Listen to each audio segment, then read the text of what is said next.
Syederelun Kecamatan Lungdanen Pesangan Siblahkerung Biren dimekarkan pada tahun 2004 lalu dan Gede Lungdanen sebagai pasar kecamatan.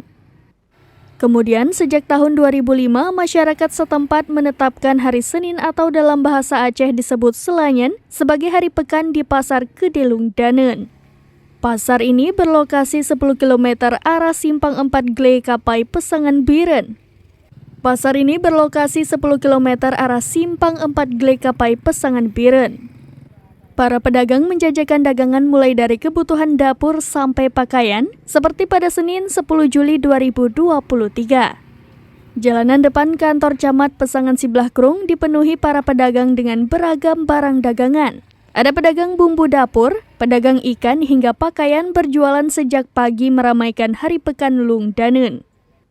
Geci Lungdanen Taufikur Rahman mengatakan, Hari Pekan telah ada sejak tahun 2005 lalu setelah disahkan Kecamatan Pesangan Siblahkerung Gede Lungdanen sebagai pasar kecamatan. Setiap Senin pasar paling ramai dengan pedagang dan warga yang berbelanja berbagai kebutuhan dibandingkan hari lainnya. Dari Biren, Yusmadin Idris, serambinews.com.